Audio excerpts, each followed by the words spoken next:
पुणे विद्यापीठातील अभविपच्या गोंधळाच्या नंतर आता कलाकार सुद्धा आक्रमक झालेले आहेत। नाट्य परिषदेच्या प्रशांत दामले यांना या प्रकरणामध्ये लक्ष घालण्याची मागणी केली जाते। लेखक सचिन गोस्वामी यांनी सोशल मीडियावरती एक पोस्ट केलेली आहे आणि याकडून प्रशांत दामले यांच्याकडे ही मागणी केली आहे। अभविपच्या कार्यकर्त्यांना लोककलेची माहिती द्या आणि गैरसमज दूर करा असं गोस्वामी म्हणतात। पुणे विद्यापीठाशी संलग्न असलेल्या ललित कला केंद्रातर्फे काही दिवसांपूर्वी जब वी मेट हे नाटक सादर करण्यात आलं होतं आणि या नाटकामध्ये श्रीराम आणि सीता यांच्या तोंडी काही हास्यास्पद डायलॉग संभाषणं होती आणि यावरून अखिल भारतीय विद्यार्थी परिषदेने संताप व्यक्त केला होता। ललित कला केंद्राची तोडफोड केली होती, कलाकारांना मारहाण केली होती।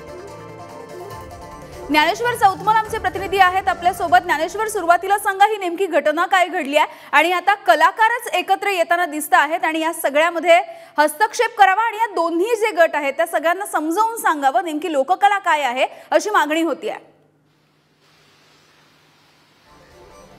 बरोबर आहे, सावित्रीबाई फुले पुणे विद्यापीठामध्ये एक नाटक दाखवलं जात होतं आणि या नाटकाच्या दरम्यान एक व्हिडिओ व्हायरल झाला ज्यामध्ये श्रीरामाच्या तोंडी काही आक्षेपार्ह मजकूर त्यात स्क्रिप्टमध्ये लिहिला गेला होता जो त्या पात्रानं उच्चारला आणि हा व्हिडिओ जेव्हा व्हायरल झाला तेव्हा अभाविपच्या कार्यकर्त्यांनी याला आक्षेप घेतला आणि बदनामी केली जाते, चुकीचं नाटक सादर केलं जात आहे असं म्हणत तोडफोड केली, या पात्रांना मारहाण केली। हे सगळं वादाचं प्रकरण पोलीस स्टेशन पर्यंत पोहोचलं, गुन्हे दाखल झाले, एक पोलीस अधिकारी यामध्ये निलंबित झाला। हे सगळं घडत असताना पुन्हा वेगवेगळ्या कारणांच्या निमित्तानं आंदोलन पुणे विद्यापीठाच्या परिसरामध्ये झाल्याचं पाहायला मिळालं आणि आता लेखक सचिन गोस्वामी यांनी एक साथ घातलेली आहे प्रशांत दामले यांना की दोन्हीकडच्या कार्यकर्त्यांना तुम्ही ललित कला केंद्रामध्ये घेऊन जा, नेमकी लोककला काय आहे, त्या दिवशी जे नाटक सादर केलं जात होतं त्यातला नेमका मजकूर काय आहे तो समजावून सांगा, जेणेकरून सातत्यानं अशा पद्धतीनं ज्या घटना घडताना पाहायला मिळतात त्या घडणार नाही। हो, अगदी। ज्ञानेश्वर, आपल्यासोबत सचिन गोस्वामी स्वतः आहेत, प्रसिद्ध लेखक आहेत, त्यांचे स्वतःच्या नाटकं आणि इतर ज्या नाट्यछटा आहेत त्यांचं सातत्याने ते लेखन करत असतात। सचिनजी, नाट्य परिषदेच्या प्रशांत दामले यांना या प्रकरणामध्ये लक्ष घालण्याची मागणी तुम्ही करता आहात, काय नेमकं तुमचं म्हणणं आहे आणि प्रशांत दामले यांनी नेमकं काय करावं अशी तुमची अपेक्षा आहे? मुळात परवा ज्यावेळी ही घटना घडली हो त्यावेळी सगळ्यात आधी मला हे सांगायचं वाटतं की हे अत्यंत जे घडलं ते दुर्दैवी आहे। अगदी, कारण अत्यंत महत्वाचं प्रशिक्षण केंद्र आहे ललित कला केंद्र जे आहे की ज्यांनी आतापर्यंत खूप चांगली कलावंतांची, अत्यंत सृजनशील कलावंतांची एक मोठी फळी रंगभूमीला आणि कलाक्षेत्राला दिलेली आहे।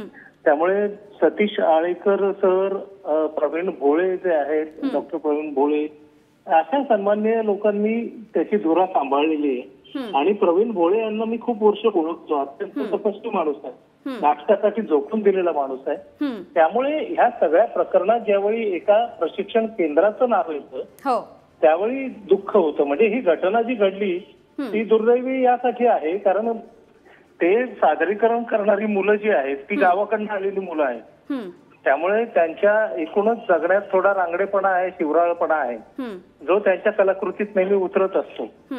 खरं म्हणजे ही संहिता ते प्रयोग अशा पद्धतीची एक त्यांची परीक्षा पद्धती आहे की ज्याच्यात मुलांना स्वतंत्रपणे विचार करायला भाग पाडलं जातं आणि तुम्ही तुमचं नाटक लिहा 10-15 मिनिटाचं आणि सादर करा आणि त्याच्यावर परीक्षण करायला एक समिती आणि डॉक्टर भोळे सुद्धा असतात आणि त्यांनी केलेल्या सादरीकरणावर दुसऱ्या दिवशी मोठ्या प्रमाणात चर्चा होते विद्यार्थ्यांमध्ये आणि सादरकर्त्यांमध्ये आणि परीक्षक आणि जे तिथले हेड ऑफ द डिपार्टमेंट आहे भोळे यांच्या समोर, आणि मग त्यांनी केलेल्या प्रयोगातल्या त्रुटी, चुका आणि त्यांनी काय चांगलं केलं अशा पद्धतीचं त्याचं मूल्यांकन केलं जातं।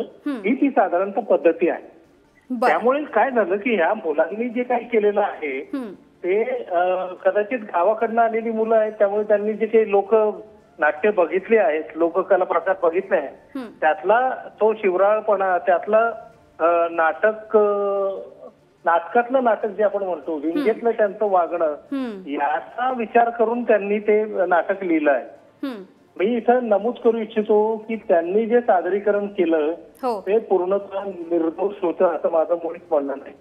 त्यात थोडासा त्यांच्याकडनं सुद्धा सारासार विचार झालेला नाही, त्यांनी सुद्धा थोडासा त्या फॉर्मचा अतिरेकी वापर केला आहे। आणि जे जे कोणाच्याही भावना दुखवण्यास पूरक असू शकेल याविषयी माझं दुमत नाही.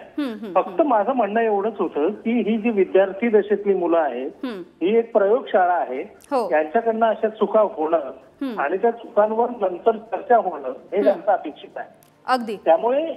त्यामुळे त्या दिवशी जे घडलं ते तिथे प्रेक्षकात असलेल्या काहींच्या भावना दुखवल्या असतील त्याविषयी माझं आक्षेप नाही.